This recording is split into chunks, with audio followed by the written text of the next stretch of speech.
बारिश का मौसम और अजीब सा सन्नाटा था। चिंटू खेल रहा था और उसकी माँ झाड़ू लगा रही थी। अचानक चिंटू को एक साया दिखा। माँ, वहाँ कोई था। कौन था चिंटू? एक बूढ़ी औरत, उसकी आंखें लाल थी, घूर रही थी मुझे। अच्छा, तो अब कहाँ गई वो? गायब हो गई? चिंटू शरारती था, इसलिए सुमन को उसकी बात पे बिल्कुल यकीन नहीं था। रवि और सुमन रात के खाने की तैयारी कर रहे थे। रवि, ये चिंटू बड़ी अजीब अजीब बातें करता है, उस पर थोड़ा ध्यान दिया कर। आज कह रहा था कि कोई बूढ़ी औरत उसे देख रही थी। पता नहीं इसे क्या हो गया है। पिता से बेटे की कंप्लेन सुन के रवि को बहुत गुस्सा आया। चिंटू, मैं ये सब क्या सुन रहा हूं? बहुत हो गई शरारतें। सुमन, इसे मोबाइल देना बंद करो।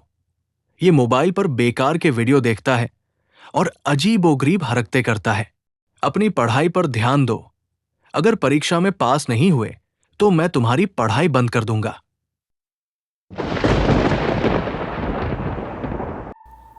इतने में वो साया फिर से प्रकट हो गया चिंटू के सामने।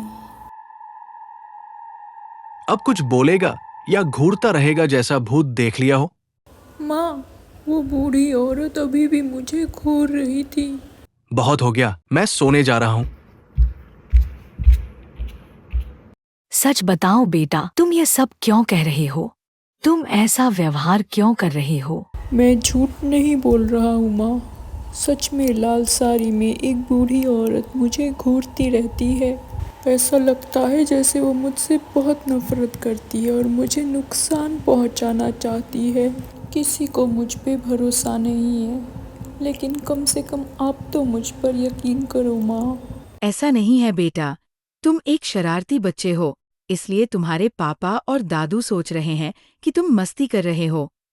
चलो, सोने का समय हो गया है।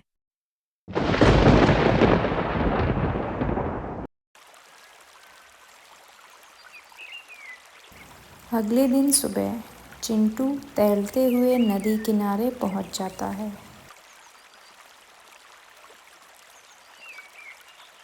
मुझे कुछ करना होगा। मुझे माँ, पिताजी और दादू को ये यकीन दिलाना होगा कि मैं झूठ नहीं बोल रहा हूँ। मैं कोई शरारत नहीं कर रहा हूँ, लेकिन कैसे यकीन दिलाऊँ मैं उनको? चिंटू यही सब सोच रहा था कि फिर से नदी के बीच में वो साया उसके सामने आई। डर के मारे उसकी हालत खराब हो गई। कोई तुम्हारी बात पर यकीन नहीं कर रहा है ना चिंटू? तुम चाहते हो कि दूसरे तुम्हारी बात पर यकीन करें, तो जाकर अपने दादू से पूछो कि तुम्हारी दादी कैसे मरी। ये सब सुनकर चिंटू के पैरों तले मान लो ज़मीन खिसक गई और वो घर चला गया।